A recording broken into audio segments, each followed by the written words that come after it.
Good morning everyone. जय Shri Ram. Myself doctor Shubhen Srivastava, orthopaedic surgeon. स्वागत करते हैं अपने चैनल में। आज हम बहुत ही कॉमन टॉपिक पे बात करेंगे जो आजकल की ओपीडीज में बहुत देखने को मिलता है, जिसका नाम है सर्वाइकल रिब, नेक रिब या सुपर न्यूमररी रिब। ये सर्वाइकल रीजन की दिक्कत है। बात करते हैं ये क्या होता है। तो ये एक एक्स्ट्रा रिब फॉर्म हो जाती है जो फर्स्ट रिब के अबव एक एक्स्ट्रा रिब का फॉर्मेशन हो जाता है। अब बात करते हैं कि इसकी ग्रोथ कहां होती है। तो जो बेस ऑफ द नेक पे कॉलर बोन होती है, कॉलर बोन के जस्ट अबव इसकी ग्रोथ देखने को मिलती है।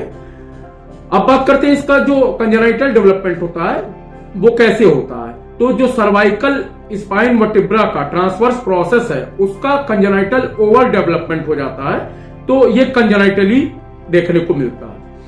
अब बात करते हैं सर्वाइकल रिब में के जंक्शन के। तो सर्वाइकल रिब में कोई फिजियोलॉजिकल जंक्शन नहीं होते हैं। अब बात करते हैं इसके टाइप्स की। तो जो पहला टाइप है वो कंप्लीट रिब, जो फर्स्ट रिब के साथ जाके आर्टिकुलेट करता है। पहला type complete rib that articulates with first rib. तो ये कंप्लीट होता है। क्यों कंप्लीट होता है? क्योंकि ये फर्स्ट रिब के साथ जाके आर्टिकुलेट मतलब जुड़ता है। तो पहला टाइप जो है वो कंप्लीट रिब जो आर्टिकुलेट हो रहा है फर्स्ट रिब के साथ। अब दूसरे टाइप की बात करते हैं, वो इनकम्प्लीट रिब है।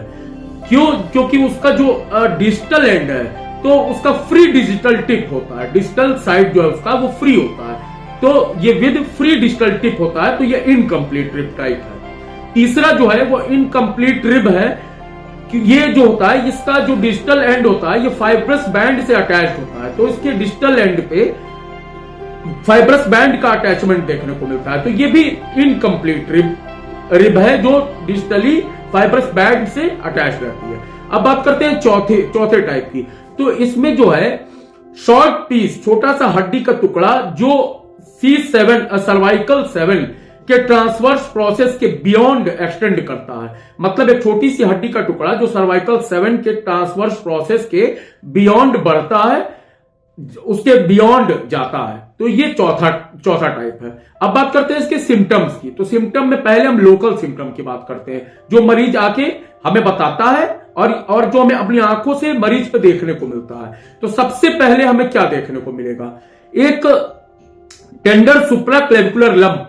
तो ये हमारी क्लेविकल बोन होती है, इसके ऊपर, ठीक ऊपर एक गांठ नुमा दर्द के साथ एक लंप दिखाई देगा मरीज पे, या एकदम इसके क्लेविकुल के ऊपर, इसीलिए इसका नाम सुप्रा क्लेविकुलर लंप होता है। और ये छूने में बिल्कुल हड्डी जैसा हार्ड होता है और ये अपनी जगह पे फिक्स रहता है। इसको पैल्पेट करने पे ये इधर उधर मोबाइल नहीं होता है, तो ये फिक्स होता है अपनी जगह पे और ये टेंडर होता है। जब हम इसको छूते हैं तो मरीज को दर्द का अनुभव होता है, दर्द का एहसास होता है, वो हमें बताता है और ये फिक्स होता है पैल्पेशन पे, पैल्पेट करने पे फिक्स महसूस होता है। अब बात करते हैं सेंसरी सिम्टम।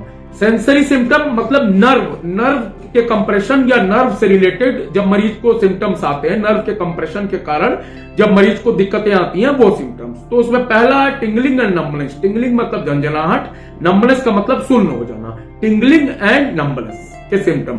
तो अब या तो ये रेडियल साइड में देखने को मिलता है इसका सिम्टम्स, या अल्नर साइड में, या दोनों के कॉम्बिनेशन में, या अल्नर नर्व कंप्रेस हो रही है या रेडियल नर्व कंप्रेस हो रही है, या कंबाइंड अगर पूरे हैंड को कभी कभी इन्वॉल्व करती है तो पूरे हाथ में टिंगलिंग और नंबनेस दिखाई देती है और मरीज बताता है हमें कि पूरे हाथ में टिंगलिंग और नंबनेस है। अब बात करते हैं पेन। तो पेन जो है वो रेडिएट कर down to the arm, radiate करता है नीचे की ओर, पूरे आर्म में उतर के आता है पेन। अब बात करते हैं वेस्कुलर सिम्टम। वेस्कुलर सिम्टम मतलब खून की नलियों से संबंधित, खून की नलियों पे दबाव के कारण जो सिम्टम्स आ रहे हैं वो। तो पहला इसके कारण कोल्ड एंड क्लम्सी एक्सट्रीमिटीज, जो मरीज की उंगलियां होंगी, इस पर्टिकुलरली उंगलियां वो ठंडी होंगी, एकदम ठंडी। क्यों? क्योंकि जब खून का दौरान कहीं कमी होती है तो वो पार्ट हमारे बॉडी का ठंडा पड़ने लगता है, तो इसलिए उंगलियां सबसे ये एंड डिजिटली देख रहे हैं आप, ब्लड सप्लाई यहां पर आके खत्म होती है। इसलिए डिस्टली यहां पर सबसे पहले पर्टिकुलर फिंगर्स ये ठंडी पड़ना शुरू होती है। मरीज यहां शिकायत करेगा कि मेरी उंगलियां ठंडी रहती हैं। क्यों? क्योंकि ये वैस्कुलर सिम्टम है, ये खून की नली पे दबाव है, खून की कमी पहुंचने की यहां कमी हो रही है। अब बात करते हैं हम और क्या दिखेगा। तो जब यहाँ खून की कमी खून जितना पहुंचना चाहिए उससे कम पहुंचेगा तो यहाँ की स्किन कलर चेंजेस दिखाई देंगे। स्किन का कलर धीरे धीरे ब्लू होने लगेगा, ब्लू धीरे धीरे देखने को मिलेगा कलर। और जहां पर खून की कमी के कारण ब्लू डिस्कलरेशन होता है वहां रिस्क ऑफ गैंग्रीन होने लगता है। गैंग्रीन का मतलब खून की कमी के कारण वो पार्ट धीरे धीरे सूख जाना और निष्क्रिय हो जाना, तो उसको रिस्क, उसका गैंग्रीन बनने का रिस्क डेवलप होने लगता है। अब बात करते हैं रेडियल पल्स की। तो रेडियल पल्स जो है वो बिल्कुल फीबल, या तो बहुत ही हल्की सुनाई देगी या तो एब्सेंट होगी या तो बिल्कुल मिलेगी नहीं रेडियल पल्स। अब बात करते हैं मोटर सिम्टम। मोटर सिम्टम में पहला loss of hand grip, hand की जो ग्रिप है वो लॉस ऑफ हैंड ग्रिप हो जाएगा। कोई भी सामान आसानी से हाथ से फिसल जाएगा, छूट जाएगा। कुछ भी पकड़ाइए हाथ में तो चूंकि लॉस ऑफ हैंड ग्रिप है तो उसके कारण सामान बहुत इजीली हाथ से छूट जाता है, फिसल जाता है। तो अब बात करते हैं जो मसल्स है, पामर मसल्स, उसकी वास्टिंग हो जाएगी। वास्टिंग ऑफ पामर मसल्स ये मोटर सिम्टम में हमको देखने को मिलते हैं। अब बात करते हैं इसकी कॉम्प्लिकेशन। कॉम्प्लिकेशन में थोरेसिक आउटलेट सिंड्रोम या टीओएस कहते हैं इसको, थोरेसिक आउटलेट सिंड्रोम या टीओएस। अब बात करते हैं ये कैसे होता है। तो यहां पर ब्रेकियल प्लेक्सस होता है, खून की महीन महीन नलियों का जाल होता है, उसको ब्रेकियल प्लेक्सस कहते हैं, और नर्व का भी जाल होता है। तो जब ब्रेकियल प्लेक्सस पे कंप्रेशन होता है या सबक्लेवियन आर्टरी या ब्रेकियल प्लेक्सस का कंप्रेशन होता है तो थोरेसिक आउटलेट सिंड्रोम का फॉर्मेशन होता है। थोरेसिक आउटलेट सिंड्रोम का दिखाई देता है, लक्षण दिखाई देते हैं। तो यही कॉम्प्लिकेशन इसीलिए हो रहा है क्योंकि कंप्रेशन ऑफ ब्रेकियल प्लेक्सस और सबक्लेवियन आर्टरी का कंप्रेशन हो रहा है, इसलिए थोरेसिक आउटलेट सिंड्रोम हो रहा है।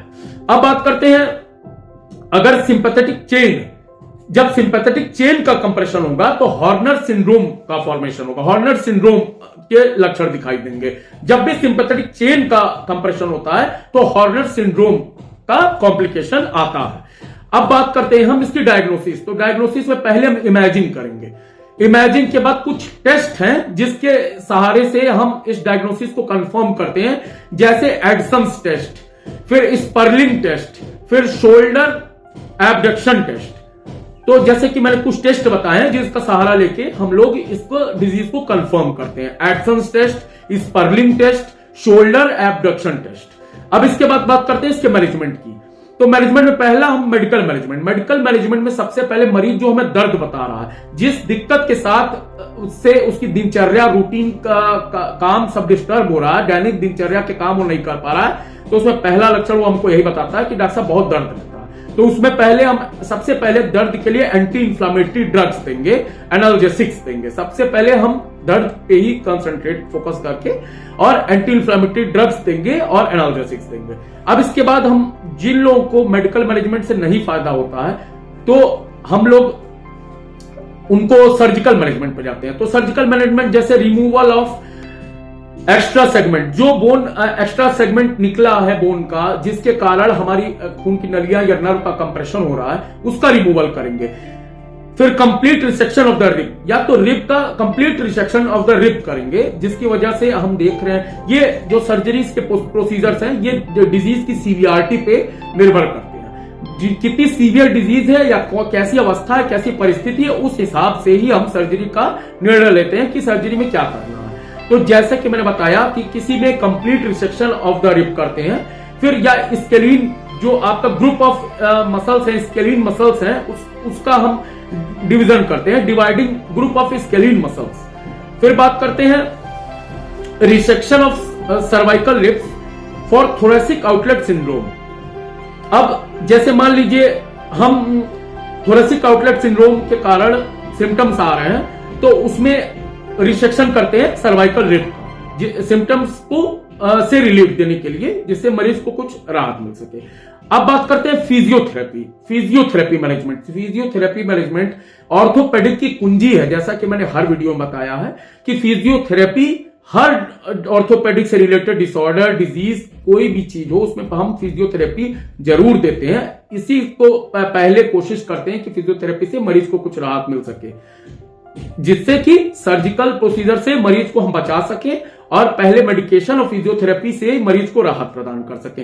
तो ये सिम्टम्स के हिसाब से हम फिजियोथेरेपी सजेस्ट करते हैं। जैसा पेन रिलीफ के लिए हम शॉर्ट वेव डायथर्मी बताएंगे, लेकिन जब अगर मरीज को सेंसरी चेंजेस हैं, जैसा कि मैंने पहले सेंसरी सिम्टम्स बताए हैं, अगर वो वाले सिम्टम्स सेंसरी चेंजेस मरीज में देखने को मिल रहे हैं तो उसमें हम शॉर्ट वेव डायथर्मी नहीं बताएंगे। क्यों? क्योंकि उसमें कॉन्ट्रा इंडिकेटेड होती है शॉर्ट वेव डायथर्मी। अब ग्रिपिंग एक्सरसाइज बताएंगे, क्योंकि डिजिटल सर्कुलेशन मैंने बताया कि ब्लड की सप्लाई जो है वो डिजिटली यहां पर आते आते एकदम कमी हो जाती है, तो ग्रिप, हमारा लॉस ऑफ ग्रिप भी हो जाता है। तो हम ग्रिप को बढ़ाने के लिए एक्सरसाइजेस बताएंगे, जिससे ग्रिपिंग एक्सरसाइज बताएंगे टू इंप्रूव डिजिटल सर्कुलेशन, यहाँ के ब्लड सर्कुलेशन को बढ़ाने के लिए ग्रिपिंग एक्सरसाइज बताएंगे। फिर बात करते हैं स्ट्रेंथनिंग एक्सरसाइज, जिससे हम कुछ स्ट्रेंथनिंग एक्सरसाइज मतलब बल प्रदान कर सके। तो उसमें पोस्चर करेक्शन, पहले हम पोस्चर को करेक्ट करवाएंगे, मरीज के पोस्चर करेक्शन बताएंगे उसको, एंड्योरेंस ट्रेनिंग बताएंगे। फिर प्रोग्रेसिव रेजिस्टेंस एक्सरसाइजेज होती हैं शोल्डर गर्डल मसल्स की, शोल्डर गर्डल मसल्स की कुछ प्रोग्रेसिव रेजिस्टेंस एक्सरसाइजेज हैं वो बताएंगे शोल्डर गर्डल मसल को मजबूत करने के लिए और स्ट्रेंथन करने के लिए। अब बात करते हैं self रजिस्टेड scapular elevation and adduction. इसको इसीलिए मैंने कहा self रजिस्टेड scapular elevation and adduction, इसमें बताएंगे। तो इस वीडियो में फिलहाल इतना ही, और जैसा कि मैं यही कोशिश करता हूं कि डेली रूटीन में अपने दैनिक दिनचर्या, ओपीडी, हॉस्पिटल के बाद में समय निकाल के या लंच में या कभी भी समय निकाल के आप लोग के लिए वीडियोस बना सकूं। ऑर्थोपेडिक से रिलेटेड डिसऑर्डर, डिजीज पे रोजाना एक टॉपिक आप लोग से डिस्कस कर सकूं, जिससे आप लोग जागरूक रहें कि ऑर्थोपेडिक की ये टॉपिक अगर आपको कहीं या आपको अगर कभी लक्षण दिखाई दे या आपके आसपास किसी को लक्षण दिखाई दे तो आप लोग जान सकें, पहचान सकें कि हाँ ये चीज है, इसको इसका ट्रीटमेंट कैसे, इसके साइन सिम्टम, इसके रिस्क फैक्टर, इसके इलाज, इसकी सर्जरी, उसके बारे में आप सब कुछ जान सकें। और जैसा कि मैं हमेशा कहता हूं कि हर व्यक्ति को हर किसी से कुछ ना कुछ सीखने को मिलता है, तो उम्मीद करता हूं कि मेरी वीडियो से आपको 4 बातें तो जरूर सीखने को मिलती होंगी। और यही कोशिश करूंगा कि हर वीडियोस में मैं ऐसी लाभकारी जानकारी वाली बातें आप तक पहुंचा सकूं, ले आ सकूं। मैं शुक्रगुजार हूं कि आप लोग हमारी वीडियोस देखते हैं और इसी तरह अपना प्यार बनाए रखिए। और बहुत बहुत धन्यवाद। जय श्री राम।